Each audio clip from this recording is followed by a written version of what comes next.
30 gün boyunca videolarımıza en çok beğeni ve yorum yapan 5 kişiye sürpriz hediyeler yollayacağız.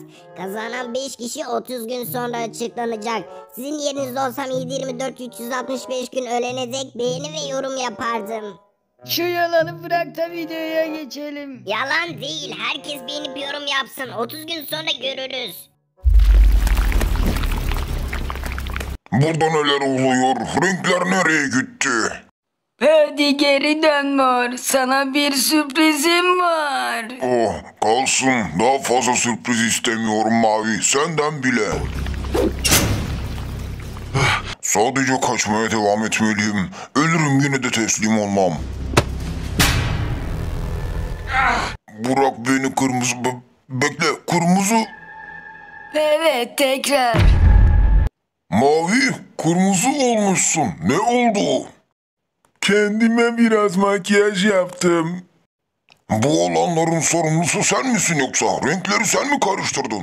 Ama bunların hiçbiri senin rengin kadar önemli değil. Ben de değişimini görmek için çok heyecanlıyım. Farklı bir renkte olmak istemiyorum. Moru seviyorum. Bana dokunma. Başka seçeneğin yok, artık elinde değil. Pekala, önce sana Rainbow Friends'in renklerin nasıl karıştığını, her şey nasıl başladığını anlatayım.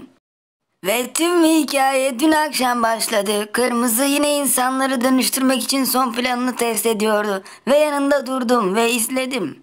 Deney başladığında bir an deprem oluyor sandım. Kırmızıya önce bunun sonuçlarıyla ilgili düşünmemiz gerektiğini söyledim. Ama kırmızı bana bağırdı ve beni dinlemeye başladı. Deney laboratuvarı parçalamaya başladı. Duvarlar ve zemin, her şey parçalanmaya başladı. Sonra renkleri bozuldu ve değişti. Bir kaleidoskopta olmak gibiydi. Normalde o an bir şeyler yapardım ama o şey çok güzel görünüyordu. Hipnoz olmuştum sanki. Her şey değişmeye bir noktadan başlıyordu. Bir Nexus ve bu Nexus'un merkezinde bir enerji dalgası yayılıyordu. O dalgadan ilk etkilenen kırmızı oldu. Vücudu ve rengi değişmeye başladı. Onu sadece korku içinde izleyebildim. O da korkuyla, umutsuzca ve ağlayarak özgürlük için kollarını bana uzattı. Ama ben de ona yardım edemedim. Çünkü dalgalar beni de etkilemeye başladı. Sonra rengim çok garip bir hal aldı. Ve korkudan bayıldım. Sonra dalga tüm tesise yayılmaya başladı. Ve her yerini ele geçirdi. Senin lağımın altında olman ondan kaçmanı açıklıyor. Yayılma durduğunda ve dalga ortadan kalktığında ayağa kalktım ve yaralandım mı diye kendimi kontrol ediyordum ki aşık olduğum mavi renginin yerine değişik bir şekilde kırmızı renk gelmişti. Ve beynim aşırı derecede karışıktı.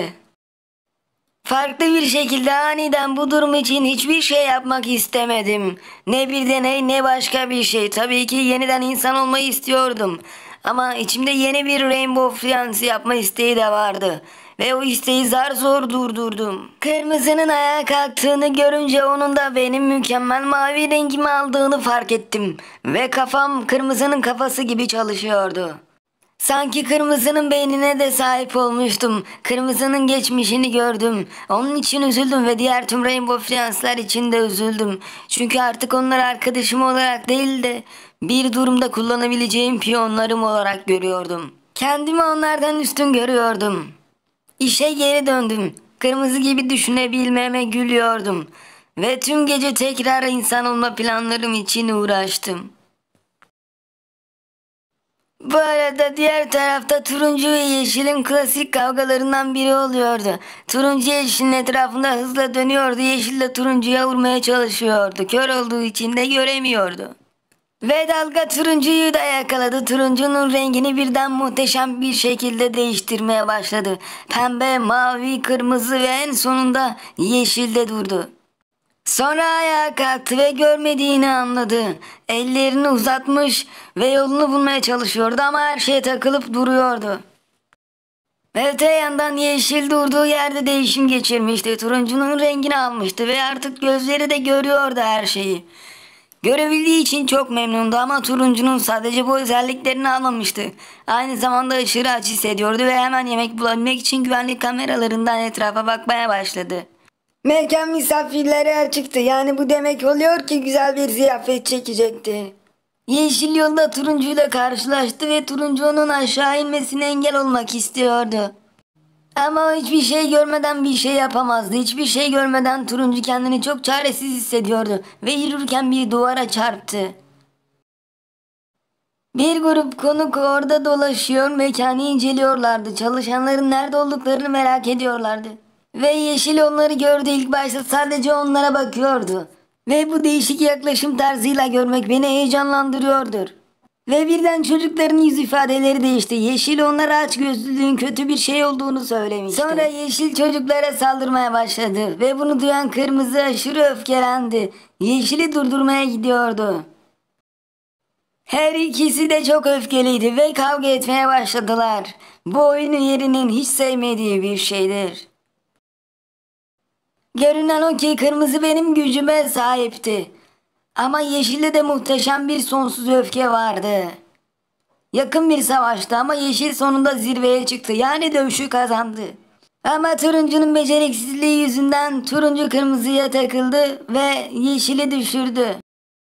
Sonra Kırmızı da uyandı ve Yeşil'i sürükleyerek laboratuvarına götürdüler.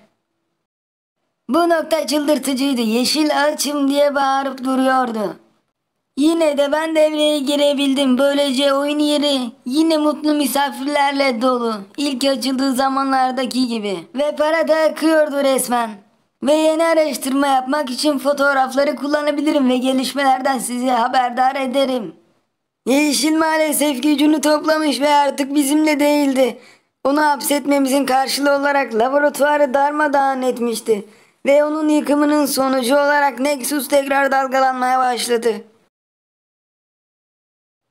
Rainbow Friends olarak o etkiyi bir daha hissetmiştik. Ve konuklar da mutasyona uğruyordu. O sırada biz de mutasyona uğrayan konukların üzerine koşuyorduk. O konuklara ne oldu gerçekten merak ediyorum. Ve bu defa biz de yorgunluktan bayıldık. Tek başıma uyandım ve arkadaşlarımı izlemeye başladım. Durdum, düşündüm ve laboratuvara tekrar gidip bu konu için çalışmalıydım. Hepsini bir deney yatağına koydum. Renkler değişiyordu ve hepsi laboratuvarımda kilitliydi. Ha doğru, Mavi'nin laboratuvarı. Yani kırmızıyım. Şu an sorumlu benim. Hepsine sahibim. Rainbow Friends'in hepsi. Sen hariç sadece sen kaldın. Şimdi mavi olsan ve gitmeme izin versen olmaz mı? Görünüşe göre kırmızı kontrolde bile değil. Artık onun peşinden gitmek zorunda değilsin. Haklısın. Zorunda değilim. Yapmak istiyorum. Sen de onun kadar canavarsın. Hatta sen en kötüsüsün. Tabii ki de. Bu da ne? Başka bir dalga mı? Hayır, hayır. Suratında patlasın. Hayır. Oh, tekrar kendim her şey için özür dilerim Mor. Mor?